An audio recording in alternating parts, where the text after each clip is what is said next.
जी news channel मध्ये सर्व प्रेक्षकांचं हार्दिक स्वागत। ताज्या घडामोडी पाहण्यासाठी जी न्यूज चॅनलला सबस्क्राइब करा। सद्गुरू ग्रामविकास प्रतिष्ठान संचलित डायनॅमिक इंग्लिश स्कूल कर्जतमधील इंग्रजी माध्यमाची उत्कृष्ट निकालाची परंपरा असलेली पहिली शाळा, CBSE आणि स्टेट बोर्ड अशा दोनही अभ्यासक्रमांची सोय, सर्व परीक्षांसाठी तज्ञ आणि अनुभवी शिक्षकांचं विशेष मार्गदर्शन। Dynamic English medium school Karjat.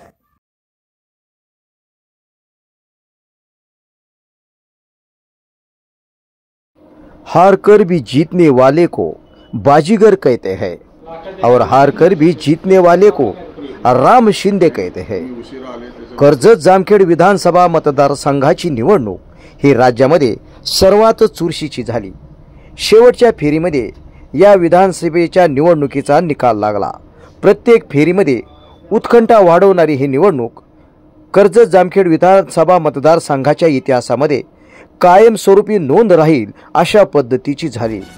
राज्याचे माजी मंत्री आमदार प्राध्यापक राम शिंदे यांनी ही निवडणूक अतिशय प्रतिष्ठेची केली होती।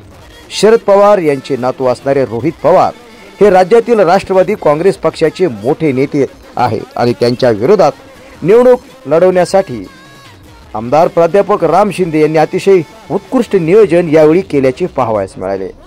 यासाठी त्यांना साथ देणारे देखील तेवढेच कट्टर कार्यकर्ते पाहावयास मिळाले। आमदार रोहित पवार यांच्या कार्यपद्धतीवर टीका करत अनेक जण राम शिंदे यांच्या सोबत आले आणि आपला तो आपलाच भूमिपुत्र ह्या मुद्द्यावर कर्जत जामखेड विधानसभा मतदारसंघामध्ये सर्वजण एकत्र आले। बटेंगे तो कटेंगे हा मुद्दा समोर ठेवून यावेळी राम शिंदे आणि महायुतीचे सर्व शिलेदार या निवडणुकीमध्ये एकत्र आले होते आणि सर्वांनी मिळून निकालाची लढाई या ठिकाणी लढले।